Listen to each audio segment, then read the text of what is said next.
కార్తీకమాసం మొదలైనప్పటినుంచి మకర సంక్రాంతి వరకు 41 రోజులపాటు కఠినమైన నియమ నిష్ఠలు, భక్తి శ్రద్ధలతో దీక్ష చేస్తారు అయ్యప్ప భక్తులు. దీక్షలో భాగంగా కటిక నేలమీద పడుకోవటం, 41 రోజులపాటు చల్లని నీళ్లతో స్నానం, పాదరక్షలు వేసుకోకపోవటం, నల్లని దుస్తులను మాత్రమే ధరించటం, ఏకభుక్తం వంటి కఠిన నిబంధనలను పాటిస్తారు. శబరిమల వెళ్లి అక్కడ దీక్షను, మాలను విరమిస్తారు. దీనికోసం అయ్యప్పలు పాదయాత్ర చేస్తూ ముందుకు సాగుతారు. ఈ పాదయాత్రకు 2 మార్గాలున్నాయి: పెద్దపాదం, చిన్నపాదం. చాలామంది భక్తులు పెద్దపాదం ద్వారా అయ్యప్ప దర్శనానికి వెళతారు. అసలు పెద్దపాదమంటే ఏమిటి, చిన్నపాదమంటే ఏమిటి, ఈ రెండిటి ప్రత్యేకతలు ఏమిటో ఈ వీడియోలో తెలుసుకుందాం. స్వాముల శబరియాత్ర ఎరుమేలి నుంచే మొదలవుతోంది. ఎరుమేలిలో వావరుస్వామి దర్శనం తర్వాత పేటతూళ్లు ఆడతారు. ఆ తర్వాత ధనుర్పాణధారి అయి ఉన్న ధర్మశాస్త్ర ఆలయాన్ని సందర్శించి ఇక్కడ కొలువున్న కన్నెమూల గణపతికి కొబ్బరికాయ కొట్టి స్వాములు ఇక్కడి నుంచే పాదయాత్ర మొదలుపెడతారు. పెద్దపాదం అనేది దట్టమైన అరణ్యంలో కొండల మధ్య సాగే కాలిబాట. ఇది పెరియార్ అభయారణ్యం గుండా 80 కిలోమీటర్లు సాగుతుంది. ఈ ప్రాంతం మొత్తం కొన్ని కోట్ల వనమూలికలు ఉంటాయి.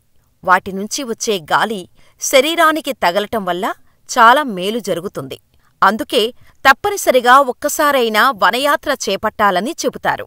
అయితే వనయాత్రకు కేవలం జనవరిలో మకరజ్యోతి ముందు మాత్రమే అనుమతిస్తారు. జనవరి నుంచి మకర విలక్కు పూర్తయినంత వరకు ఈ మార్గం తెరిచి ఉంటుంది. ఈ దారిలో పెరూర్తోడు, కాలేకట్టి అనే ప్రదేశాలు ఉన్నాయి. మహిషితో అయ్యప్పస్వామి యుద్ధం చేస్తుండగా కాలేకట్టి దగ్గర శివకేశవులు నిలబడి తిలకించారని ప్రతీతి. ఇక్కడికి కొద్ది దూరంలోనే అళుదా నది ఉంది. మహిషి కార్చిన కన్నీరే అళుగా నదిగా రూపాంతరం చెందినట్టు చెబుతారు. ఈ నదిలో స్నానం చేసిన తర్వాత భక్తులు అందులో నుంచి ఒక రాయిని తీసుకువెళతారు.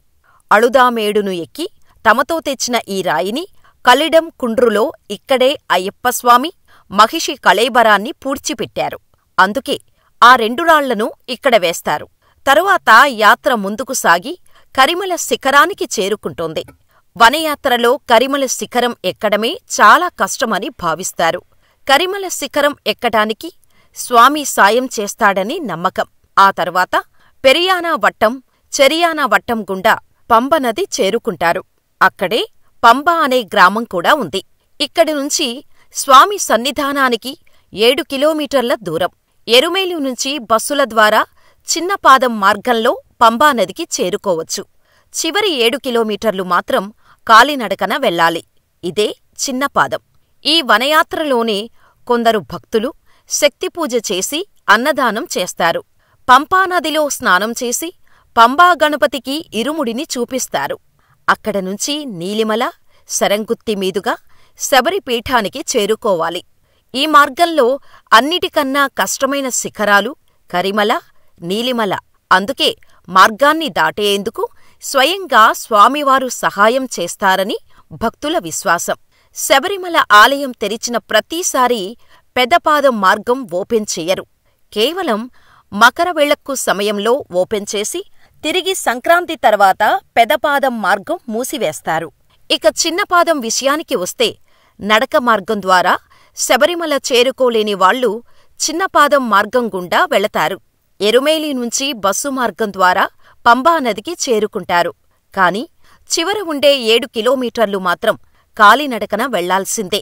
తొలిసారి మాలధారణ చేసిన వాళ్లు తమ వెంట తెచ్చుకున్న బాణాన్ని శరం గుత్తి దగ్గర విడిచిపెడతారు. ఇక్కడ నుంచి సన్నిధానం చేరుకోవటం సులభం. కేవలం కిలోమీటర్ దూరం మాత్రమే ఉంటుంది.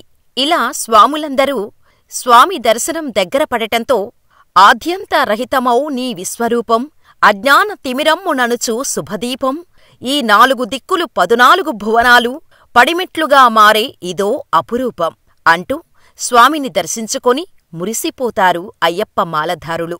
అక్కడి వరకు చేరుకోవాలంటే వనయాత్ర చెయ్యాలి.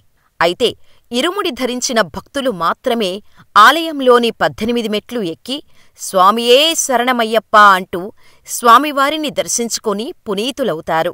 ఇదండి పెద్దపాదం చిన్నపాదం అసలు కథ.